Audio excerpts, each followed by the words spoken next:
ఎలా జరిగింది సార్ పవన్ కళ్యాణ్ గారి పర్యటన పిఠాపురంలో అసెంబ్లీలో పోటీ చేస్తానని చెప్పి ఎమ్మెల్యేగా పోటీ చేస్తానని చెప్పిన తర్వాత మొట్టమొదటి పర్యటన అనుకోవచ్చు. అయితే దీనికి సంబంధించి ఎలా జరిగింది, నిన్న పర్మిషన్స్ గురించి కూడా కొన్ని ఇష్యూస్ అయినాయి. ఏమంటారు సార్, ఈ పర్యటన పూర్తిగా ఎలా జరిగిందంటారు? ముందుగా అందరికీ నమస్కారం.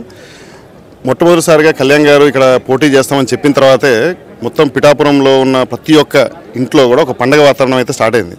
తర్వాత యువత కావచ్చు, లేకపోతే మన ఏజ్ ఓల్డ్ పీపుల్ కావచ్చు, బయట నుంచి వచ్చే ఎన్ఆర్ఐస్ కావచ్చు, ప్రతి ఒక్కరు కూడా చాలా ఉత్సాహంగా ఆనందంగా ఇక్కడికి రావడం జరిగింది. చాలామంది రావాలని కూడా చూస్తున్నారు. ఇలాగే ఇక్కడ చూస్తే మా చిన్న ఎన్ఆర్ఐ టీం కూడా ఇక్కడ ఉంది. అలాగే చాలామంది కూడా ఇంకా ఉన్నారు. సో మెయిన్ ఏంటంటే కళ్యాణ్ గారు నిన్నటి నుంచి ఈ రోజు వరకు కూడా చాలా సమయంతో అన్ని పార్టీలను కలుపుకొని వెళ్ళాలని చెప్పి బీజేపీ కావచ్చు, టీడీపీ కావచ్చు, జన సైనికులు కావచ్చు, అన్నీ ఎంతవరకు వీలైతే అంతవరకు నిన్న ఈరోజు మీటింగ్స్ చేశారు. వారాహి నుంచి మంచి అడ్రసింగ్ ఇచ్చారు, స్టేట్ వైడ్ అడ్రసింగ్. అలాగే లోకల్గా మన పిఠాపురంలో సంబంధించి ఏం చేస్తే బాగుంటుంది, నేనుంటే ఎలా చేస్తాను అనే చాలా క్లియర్ కట్గా నాకు చెప్పడం జరిగింది. ఈరోజు కూడా ఒక మంచి సమన్వయ కమిటీ జరిగింది. ఇంకా కొంతవరకు వైసీపీ కార్యకర్తలు కూడా జాయిన్ కావడానికి వెయిట్ చేస్తున్నారు. సో చూస్తే మొత్తం వన్ సైడెడ్గా అయిపోయే సిచ్యువేషన్ అయితే కనపడుతుంది క్లియర్గా.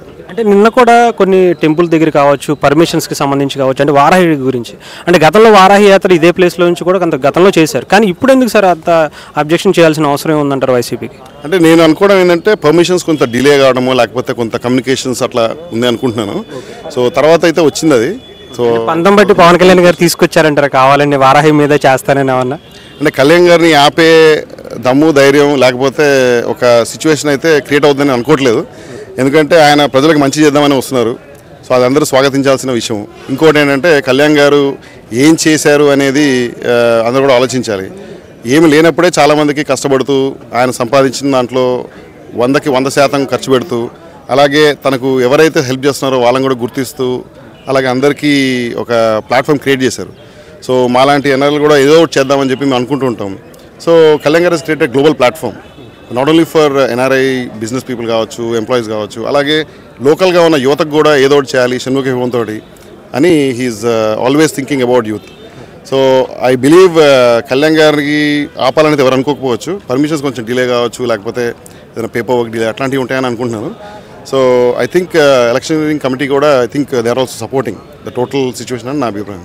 అంటే కళ్యాణ్ గారు కూడా అంటే పూర్తిగా ఈ రోజు వెళ్ళిపోవడం జరిగింది. దేని గురించి సరే, ఆయనకి ఏమైనా హెల్త్ ఇష్యూ అని చెప్పి కొంతమంది అంటున్నారు. అంటే దాని గురించి ఏమైనా ఐడియా ఉందా? నాకు క్లియర్గా అయితే ఒక ఐడియా అయితే లేదు. Basically he's coming back tomorrow morning అనేది ఒక ఐడియా ఉంది. చిన్న అంటే వర్క్ ఏదో ఉంటుంది.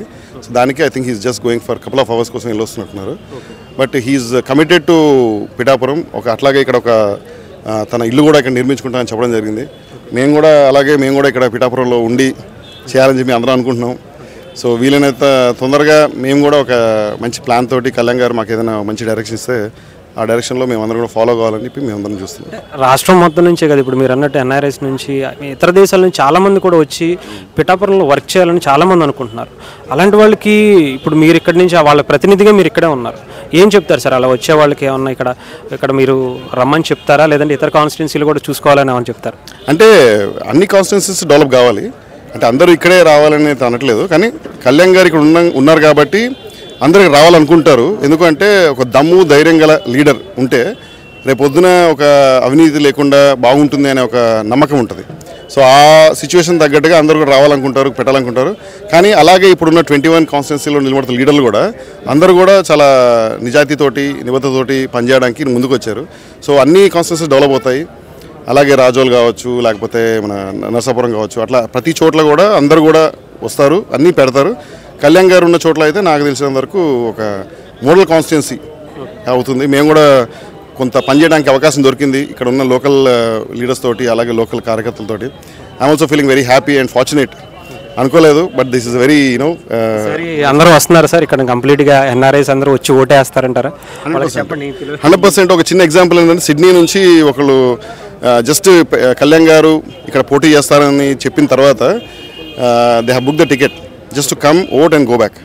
సో అట్లా ప్రతి ఒక్క కాన్స్టిట్యున్సీకి సంబంధించిన వాళ్ళు కూడా రావడానికి డిసైడ్ అవుతున్నారు. సో దుబాయ్లో ఉన్న వాళ్ళు కూడా కొన్ని ఫ్లైట్స్ పెట్టుకొని ఈసారి రావాలని చెప్పి ఒక ప్లాన్ కూడా మేము అందరం అనుకుంటున్నాము. So we are doing our best whatever we can. And NRI supports చాలా ఉన్నాయి. యూఎస్లో కూడా చాలామంది టీమ్స్ ఉన్నారు, చాలామందితో కూడా మాట్లాడే అవకాశం దొరికింది. సో వాళ్ళందరూ కూడా ఎలా చేస్తే బాగుంటుంది, ఇక్కడికి వచ్చి ఎలా సపోర్ట్ చేద్దామని అనుకుంటున్నారు, లేదా అక్కడ నుంచి ఎలా సపోర్ట్ చేద్దాం అనుకుంటున్నారు. సో ఇక్కడ టీమ్స్ కూడా బాగా ఫామ్ అవుతున్నాయి. కళ్యాణ్ గారి టీం కూడా వాళ్ళందరూ కూడా ఒక డైరెక్షన్స్ ఇస్తున్నారు. So we all want to do best for the future of Janasena and also future of youth, future of Andhra. అంటే ఇక్కడ చాలామంది ఎవరిని అడిగినా కానీ పబ్లిక్ బైట్స్ తీసుకున్నప్పుడు కానీ 1,00,000 మెజారిటీ అని చెప్తున్నారు. పవన్ కళ్యాణ్ గారు కూడా 1,00,000 గెలవడం ముఖ్యం కాదు, 1,00,000 మెజారిటీ అంటున్నారు. ఆ పాసిబిలిటీ కనిపిస్తుందా సార్ ఇప్పుడు? నాకైతే 2 lakhs ఓట్స్ వస్తాయని అనుకుంటున్నాను. 2 lakhs ఓట్స్ ప్లస్ వస్తాయని అనుకుంటున్నాను. 2,40,000 ఓట్స్ అని అంటున్నారు. సో 2,40,000లో ఐ థింక్ 2 lakhs దాడతాయని నేను అనుకుంటున్నాను. అది నాకు ఒకసారి అనిపించింది. అంటే ఇక్కడ పిఠాపురంలో నిలబడ్డ ఒక క్యాండిడేట్కి అభ్యర్థికి వస్తుందని నాకు అనిపించింది ఒకసారి. నేను అది ఒకసారి ఎక్స్ప్రెస్ కూడా చేయడం జరిగింది. ఎందుకు వస్తుంది అంటున్నానంటే ఎవ్రీబడి ఈజ్ వన్ సైడెడ్. ఇప్పుడు మీరు కూడా చాలా సర్వేస్ చేశారు, అలాగే చాలా సర్వే కంపెనీస్ కూడా చూసినప్పుడు ఏంటంటే ఒక దేవుళ్ళ లాంటి మనిషి, ఒక నిజాయితీతో ఉన్నటువంటి మనిషి మన ఊరికి వస్తే అన్నీ మారిపోతాయి. ఇప్పుడు ఆయన రావడంతో ఇప్పుడు మీరు చూస్తే 2 రోజుల నుంచే ఒక కులాలకు అతీతంగా, మతాలకు అతీతంగా ప్రతి ఒక్కరు కూడా వచ్చేసారు. వాళ్ళు ఎవరైనా సరే, వాళ్ళు రిచ్ పూర్ ఏదైనా కావచ్చు, ప్రతి ఒక్కరు కూడా ఏదో ఒకటి చేద్దాం, ఈసారి మనం డెఫినెట్లీ మన వంతు కృషితోటి మన ఓటుని సద్వినియోగం చేసుకునే ఒక అవకాశం వచ్చింది. అందరూ బాగా అదృష్టంగా భావిస్తున్నారు. అంటే ప్రతి ఒక్కళ్ళు ఏం చూస్తున్నారంటే they beyond any money, beyond any caste, creed. So అందరూ బాగా మనసుతోటి బాగా ప్రేమిస్తున్నారు. So it is sure shot winning. 1,00,000 majority అనేది I think it will be easy walk way అని అనిపిస్తుంది. నేనైతే 2 లక్షల ఓట్లు వస్తాయని చెప్పి నేను గట్టిగా కొట్టబోతున్నారంటారు. 100%. ఇది లేట్ అయినా కానీ చాలా వైసీపీ కార్యకర్తలు వాళ్ళందరూ కూడా వచ్చి జాయిన్ అయిపోతున్నారు. అట్లాగే టీడీపీ, జనసేన, బీజేపీ కూటమి కూడా స్ట్రాంగ్గా ఉంది. వాళ్ళందరూ కూడా ప్రతి మీటింగ్లో వస్తున్నారు. వాళ్ళందరూ కార్యకర్తలు కూడా మాట్లాడుతున్నారు. సో వాళ్ళందరూ కూడా ప్రతిసారి ఏ కాన్ఫ్లిక్ట్ లేకుండా మేనేజ్ చేయడానికి, ఏ కాన్ఫ్లిక్ట్ ఉన్నా కూడా రిజాల్వ్ చేసుకొని రేపు వచ్చే ప్రభుత్వంలో ఒక మంచి గవర్నెన్స్ని తీసుకురావాలి అనే ఉద్దేశంతో ఉన్నారు. సో అందరూ కూడా విజయాన్ని టేస్ట్ చూద్దాం అనుకుంటున్నారు. సో సక్సెస్ టేస్ట్ ఒకసారి చూసిన తర్వాత I think that will spread అనేది నా అభిప్రాయం. మొదటి అడుగే చాలా బలంగా వేయడానికి అయితే రెడీ చేసుకున్నారు. 100%. ఐ థింక్ 1 lakh మెజారిటీ అని ఏదైతే స్లోగన్ వస్తుందో I think it will win.